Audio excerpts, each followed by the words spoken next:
Good day and welcome to this session of Your Two Cents. And for today, we're getting into a discussion, around retirement. It is a big issue that people need to deal with in South Africa. And there is a new system that will be coming in. And there are a lot of misconceptions, unfortunately, about what is and what is not, with a system like this. And we're just going to be chatting with the team from FNB to get a sense of, what's going on in the space. It's called the two-pot system, and we're going to try and understand what are these two pots, what are some of the myths in the space, and what can you do and not do.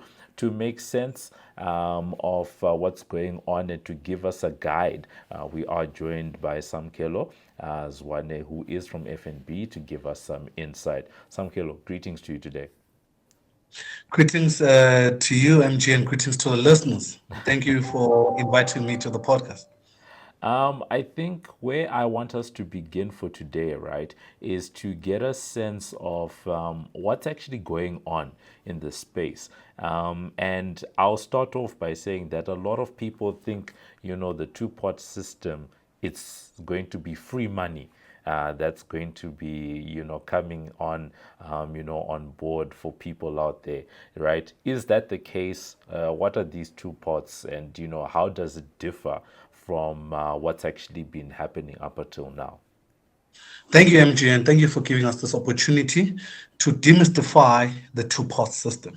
So let's start off first by talking about the retirement reform, which actually started way back sometime in 2012. That was basically when the government and treasury decided to improve our retirement system. So it started off by actually ensuring that the rules between pension and provident funds, they are aligned. They introduced compulsory annuitization as well, under the provident funds before it became optional, and all that. And so there has been a continuation of this improvement that they've been doing in our retirement system up until now, whereby we have the two-pot system, which is now compulsory preservation. So that's basically what two-pot system is. It's introducing compulsory preservation. So let's take it one step at a time. And let's explain just two-pot system on its own. So come the 1st of September 2024, you have been contributing to your particular retirement fund. It may be an RA, it may be a pension fund, or even a preservation fund. Yeah. What will happen is that money is going to be locked up in what you call the vested pot. So it's a pot whereby the rules that are currently applicable in terms of the retirement fund system, they'll be applicable to that vested pot. So now, from the 1st of September 2024, any contribution that you make into your retirement savings products, be it an RA, be it a pension fund, those contributions are going to be split into two. A portion of your contribution is going to go into what we call a savings pot, and a portion will go into what we call a retirement pot. So now let's tackle this pot separately. The savings pot will take contributions of 1/3. That 1/3 that goes into your savings pot will be accessible to you annually, once a year, annually, before the tax year end. So you will have an opportunity to access that particular pot once a year. But as you can see, when you start off right now, that savings pot will probably have zero on the 1st of September. So what will happen is that government is then going to seed from your vested pot. So the money that you've already been saving, they're going to seed 10% into your savings pot. By seed, I mean they'll take from your vested pot 10% into your savings pot to a maximum of 30,000. That's just the beginning. So come 1st of September, you should see 30,000 or lower into that particular savings pot. Now, going forward, that 30,000 will increase by 1/3 of your contribution. So September, October, those contributions that come in will add into your savings pot. So over time, it's going to grow and become bigger and bigger, that particular savings pot. So let's demystify the first because people believe that they'll access 30,000 come the 1st of September. You can access 30,000, but you can still access even more if you actually wait for a longer period of time, because that one third that's going to be coming in on a month-to-month basis will be increasing that 30%. So you'll be getting more and more money going into that 30% when it comes to return to your savings pot. Now we've spoken about that savings pot. Now we go into the retirement pot. So the retirement pot will be funded by two-thirds of your contributions going into the future. Your retirement pot is not going to be seeded. So it's just going to be two-thirds of your contributions going forward is going to actually fund your retirement pot. You will not be able to access that retirement pot until you get to retirement. That's what we're actually talking about when we say now that is compulsory preservation. So that pot you'll not be able to access. Be it you change employers or anything that you do, you will not be able to access that pot. So that pot is now compulsory preservation. So that's the two-thirds. Then we'll go back now and look at the vested pot. That is the pot of money that you've been saving all along in terms of your retirement savings. That will still have the rules that currently apply. So when you change jobs, you can still access that pot. The divorce rules that are currently applicable, they're still applicable to that vested pot and everything. So people should understand that vested pot still applies the existing rule. So in all facts, there is three pots. Right? There is the savings pot, there is the retirement pot, and then there is the vested pot. So that is basically what's happening when it comes to the two-pot system. And we'll unpack more and more as we actually go through it, MG. One of the things that we're then trying to understand then is when it comes to what's actually going on, in the market, because you have this system that has been recalibrated and rechanged, right? One of the things that we're then trying to figure out is why is there all of this misinformation or at least misunderstanding around what is actually going on on the ground? And I ask that simply because it does seem as if there have been a lot of concerted efforts to actually educate people about what's going on. Thank you, MG. I think we probably shouldn't take it for granted that, even the design of the system itself is actually presenting, some challenges. So I believe that as we repeat the information over and over again to people, they'll eventually grasp in terms of what's happening. And remember, it's new. And so people basically have different interpretations of what the two-pot system is. So I'll actually advise people to sit down with their financial planners, their bankers, to actually unpack what does the two-pot system mean to them. That's very, very, very critical. But I think the other aspect around it is there's an excitement from people in that they believe that come the 1st of September, they're going to actually be able to access money and now, this is going to be, Christmas for them, early Christmas and everything.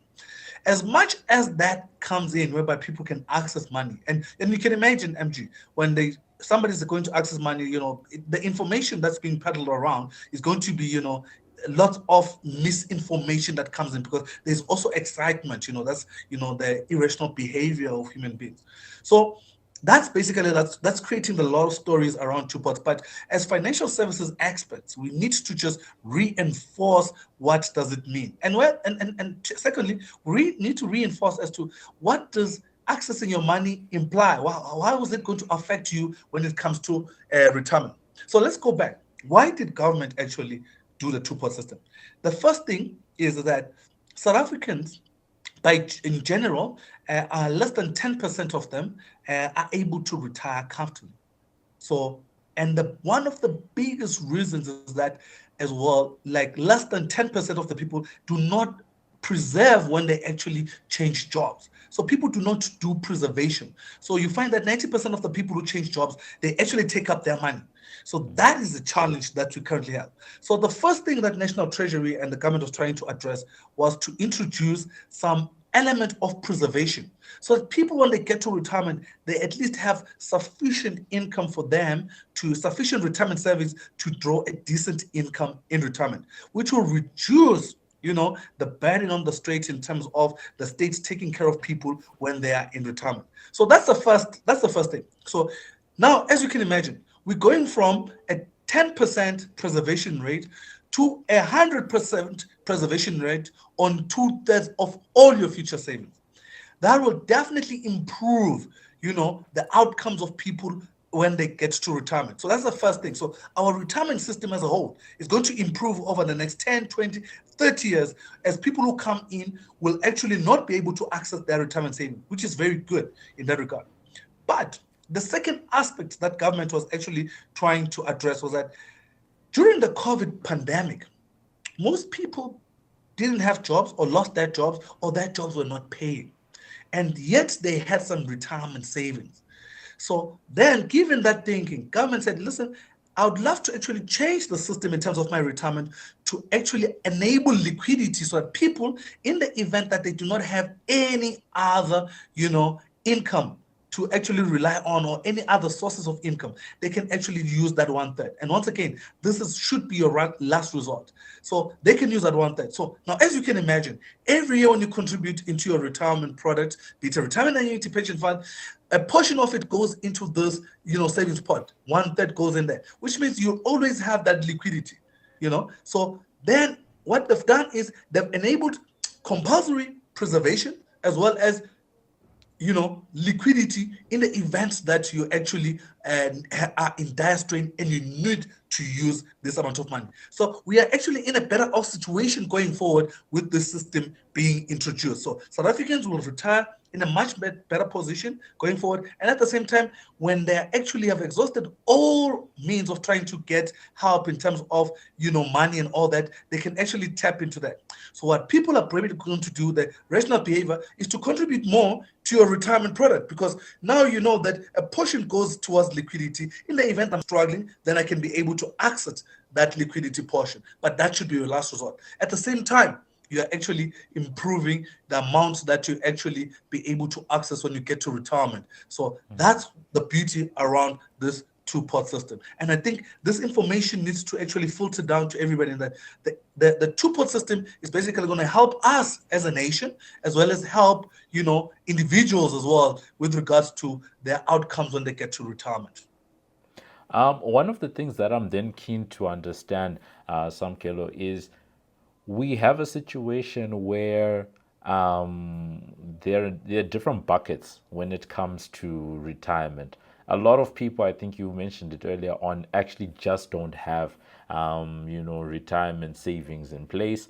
Some people are perhaps self-employed or run their own businesses and have decided that perhaps a retirement annuity type product is what they're going to do. Other people, if you're employed, you have a matching of some sort that tends to happen where your employer puts up a certain amount of money into your retirement, and then you also put in, with each paycheck, there's a matching that's happening, there.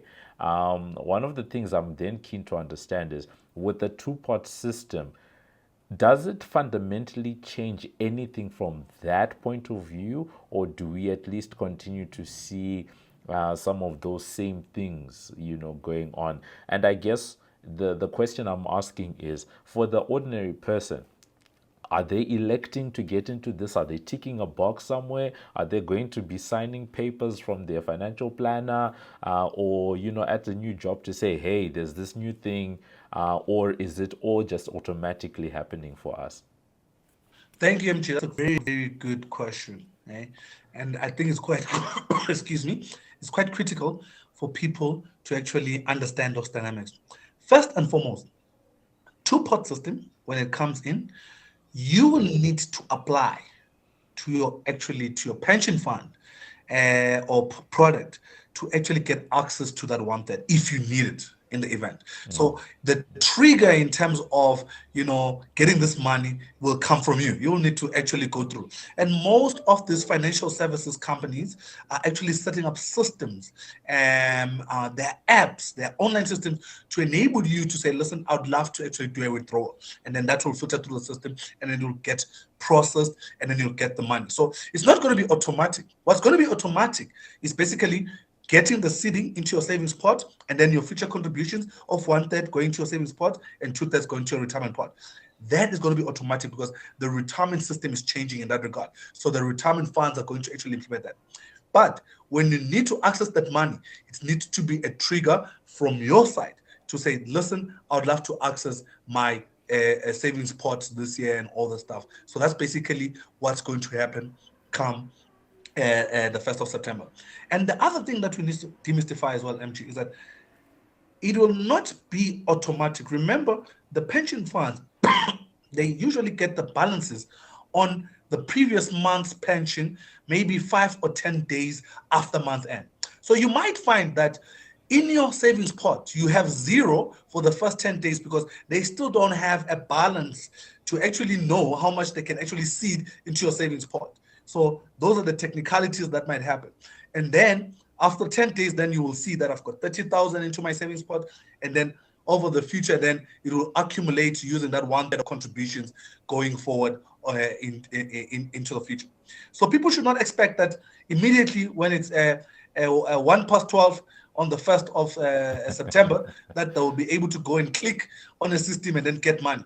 So the nuances there, people must be able to understand that the system, there's delay in terms of the information around how much is your fund, how much returns did you gain last month, and how much contributions came from yourself, from your employer, and everything, such that they're able to reconcile after 10 days and say, oh, Samukelo has got, 200,000 in his pension fund vested pot. So we can afford to seed him 30,000. Then others, it will be a situation whereby you probably have less than 2,000 and then you're not being able to actually seed anything as well into your particular pot, something like that. Then the other thing that's critical is that if your pension fund, your 1/3 savings pot has got less than 2,000 Rand, you'll not be able to actually access that. And a lot of people are going to be in that situation. So it must be very, very clear in that regard. Then the other one is that this money is going to be taxed at your marginal rate. So that means all the income that you're actually getting and that SARS is able to pick up, it will accumulate that and determine in which tax bracket do you sit.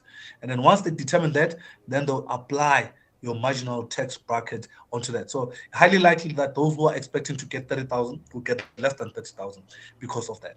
And then the other one is that SARS has said if you actually owe SARS in your individual capacity, you'll have to pay the receiver first before they actually charge tax on the money that you are actually going to be getting. So there's going to be a lot of things. So the money is going to be way, way, way lower than what you expect. So I think those things need to come into play. And just to re-emphasize again, MG, people need to trigger the withdrawal, but you need to understand the implications of you withdrawing because you are actually taking away from your future savings and you're actually eating them up right now. All right. So I think the message is, quite clear to say that this is something that exists and it's in place. As from the start date. Obviously, there will be some lags in terms of as and when things get implemented, but your two pot, so to say, only gets triggered because of withdrawal requirements, and that's when you actually find yourself having with your provider having to make those calculations around what is available, what is not available, and then all of the tax implications thereof.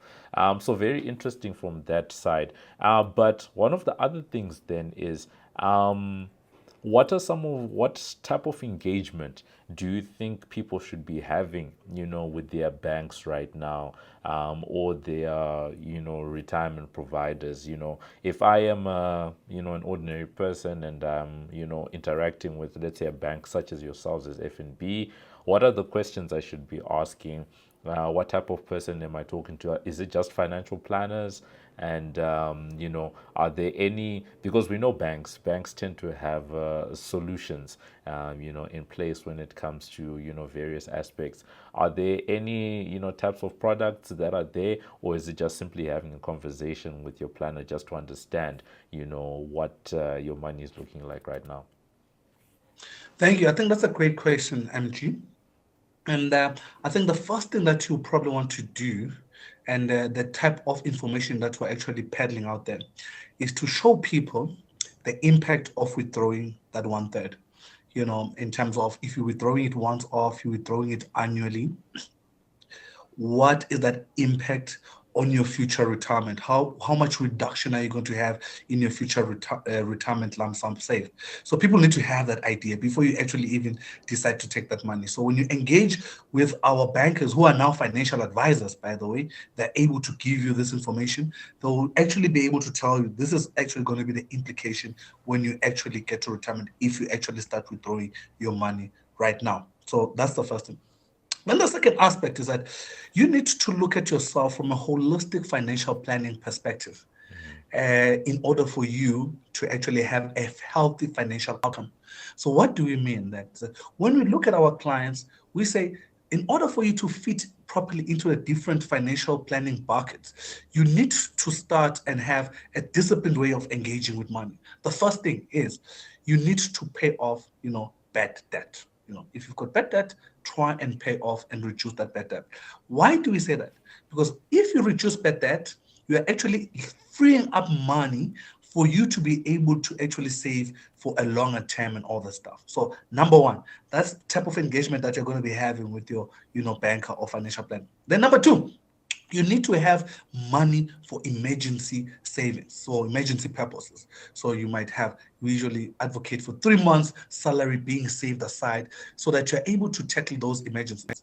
And that's the biggest reason why people then start tapping onto long-term savings, because they can't handle, the short-term effects, because they don't have enough money to actually address those short-term, incidences that happen. So you'll find that, you'll be requested to save at least your 3 month salary into a nice, short-term investment, so that you're able to actually handle any mishaps that may happen in your life, and not tap into long term. You need to have, policies that can address risks such as, death in a family, car accidents, and all the stuff. Those will help you as well in terms of not tapping into your long-term savings. And then the fourth thing, now you save for your long term. Make sure that your long-term savings are fine. And then the fifth thing is to save, for you. We call it hashtag myself, for my holiday, for this and all that stuff. So when you put all these things in place, MG, it puts you in a better position for you not to now start misusing money which is actually set aside for other things, for your long-term goals, using it over the short term. So that's the conversation that people should actually engage in when they actually get there, when they meet their banker or financial planner. All right. I think that's probably a good place for us to end today. It has been quite educational and probably quite dense as well in terms of the content coming out for today. Thank you so much, Samukelo, for just giving us some insight into the two-pot system, what it is, and just dispelling some of the things that people can and cannot do, and what actually triggers it right there. He was just giving us insight to say that it is happening automatically. Actually, as I'm talking right now, I'm just remembering that I'm just trying to remember. There are some exceptions, that there are certain, if I remember correctly, certain groups that will not be, automatically put into two-pot. I believe it's older people. Is that correct? Absolutely, MG. I think you nailed you spot on. So if you're above a certain age, 55, it's optional for you to decide whether to participate or not participate in the system, because you're Okay. way closer to retirement. So you're absolutely not everybody is like going to be automatically pulled in into this. All right, cool. And also just giving us, I liked those, 5 things that he mentioned at the end, that people can go and engage with, when they are, talking to their bankers and that type of thing, just to, let them understand what's going on. And he is just I won't call it discouraging, but at least just letting people know that, at the end of the day, this is money that is being set aside for retirement, and that this is not just a simple, just an easy way for people to get, money. This is not free money, and, making withdrawals will come with certain consequences, particularly on the side of tax. And even there, SARS has made, a number of different provisions. So, if you're owing, there's a little bit of garnishing that is, going to happen, just to settle yourselves on that side. Have I missed anything, Samkelo, before we let you go? Thank you, MJ. I don't think you've missed anything. Just maybe for me to add that, the people must not forget the compounding power of money. And the compounding power of money, the eighth wonder of the world, is that, you earn returns on returns.